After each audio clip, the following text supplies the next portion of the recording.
તો વરુણ ગાંધીને સરકારમાં કે સંગઠનમાં કોઈ પણ જગ્યાએ જવાબદારી આપવામાં નથી આવી.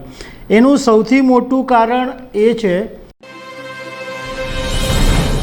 નમસ્કાર દર્શક મિત્રો, લોકસભા 2024ની ચૂંટણીની તારીખો જાહેર થઈ ગઈ છે અને ઉત્તર પ્રદેશ દેશનું સૌથી મોટું રાજ્ય છે. અહીંયા આગળ લોકસભાની 80 બેઠકો છે અને ઉત્તર પ્રદેશ એવું રાજ્ય છે કે જ્યાં અનેક બેઠકો હંમેશા ચર્ચામાં રહેતી હોય છે.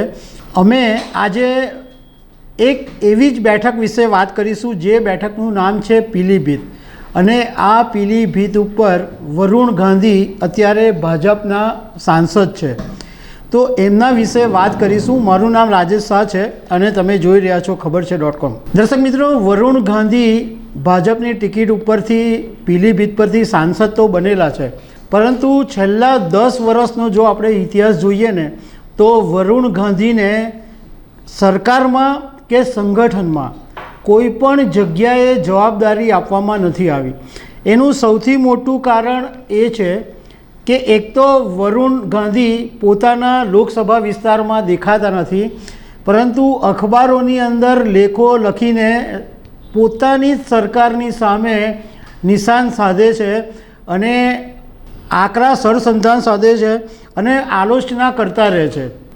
યોગી સરકાર હોય કે મોદી સરકાર હોય, વરુણ ગાંધી હંમેશા પોતાની સરકારોની ખામી કાઢ્યા કરે છે. એટલે આ વખતે સ્થિતિ એવી છે કે ભાજપ વરુણ ગાંધીને ફરીથી રિપીટ કરવા માંગે એવા કોઈ મૂડમાં દેખાતા નથી. વરુણ ગાંધીને પણ પોતાને ખબર છે કે હવે ભાજપમાં એમનું કોઈ ભવિષ્ય નથી અને વરુણ ગાંધીને લઈને ભાજપ બિલકુલ પોઝિટિવ નથી અને એવી ચર્ચા ચાલી રહી છે કે આ વખતે ભાજપ વરુણ ગાંધીની ટિકિટ કાપીને જીતિન પ્રસાદ અથવા કોઈ બીજાને ટિકિટ આપી શકે છે. સૌથી પહેલાં એવી ચર્ચા ચાલતી હતી કે વરુણ ગાંધી ભાજપ છોડીને સમાજવાદી પાર્ટી પરથી ચૂંટણી લડી શકે, પરંતુ એ ચર્ચાનો થોડા સમય પછી જ અંત આવી ગયો, કારણ કે સમાજવાદી પાર્ટીએ પીલીભીત ઉપરથી પોતાના ઉમેદવારની જાહેરાત કરી દીધી. હવે ધારો કે કોઈ સંજોગોની અંદર ભારતીય જનતા પાર્ટી જો વરુણ ગાંધીને ટિકિટ નહીં આપે તો વરુણ ગાંધી પાસે શું વિકલ્પ રહે? એના વિશે રાજકારણના જાણકારોનું કહેવું એમ છે કે આવા સંજોગોની અંદર વરુણ ગાંધી પાસે 2 વિકલ્પ બચી શકે છે. એક વિકલ્પ એ છે કે એ પોતે અપક્ષ ચૂંટણી લડે અને લોકસભાની ચૂંટણીમાં ઝુકાવી શકે, પરંતુ એ રસ્તો એમના માટે આસાન નહીં હોય, કારણ કે પાર્ટીના નામ પર લડવું અને અપક્ષ લડવું એ બંને જુદી વાત છે. બીજું ઓપ્શન એ છે કે વરુણ ગાંધી કોંગ્રેસમાં જોડાઈ જાય તો કોંગ્રેસ રાયબરેલી અથવા અમેઠીની બેઠક ઉપરથી વરુણ ગાંધીને સીટ આપી શકે, કારણ કે આ બંને જે સીટ છે રાયબરેલી અને અમેઠી, એ બંને સીટો વર્ષોથી ગાંધી પરિવારના કબજામાં છે. આ વખતે રાહુલ ગાંધીએ અમેઠીથી ચૂંટણી લડવાની ના પાડી છે અને સોનિયા ગાંધી તો પહેલેથી જ કહી દીધેલું કે એમની તબિયતને કારણે લોકસભા નથી લડવાના અને રાજ્યસભા સાંસદ બની ગયા છે.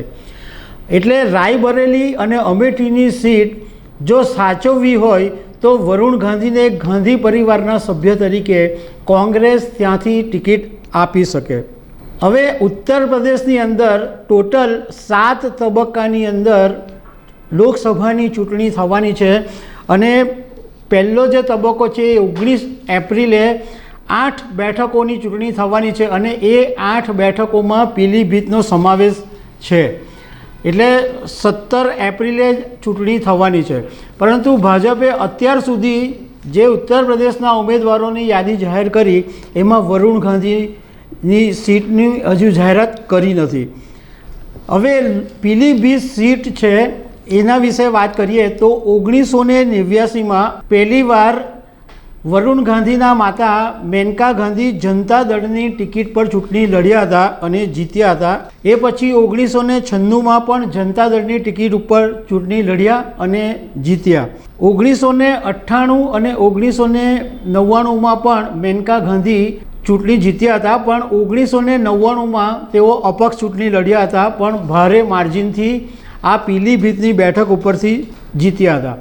2004માં બીજેપીની ટિકિટ ઉપર મેનકા ગાંધી ફરીથી જીત્યા અને 2009માં ભાજપે વરુણ ગાંધીને પીલીભીત ઉપરથી ટિકિટ આપી હતી. 2014ની અંદર ફરીથી મેનકા ગાંધીને પીલીભીત પરથી ટિકિટ આપવામાં આવેલી અને 2019માં ફરીથી વરુણ ગાંધી આ પીલીભીત ઉપરથી ચૂંટણી લડ્યા હતા. પણ આ વખતે રાજકારણના જાણકારોનું કહેવું છે કે આ વખતે વરુણ ગાંધીનો પત્તો ખાય એવા કોઈ સંકેતો દેખાતા નથી. તો દર્શક મિત્રો, આવી અનેક વાતો સાથે અમે તમને મળતા રહીશું. Thank you very much.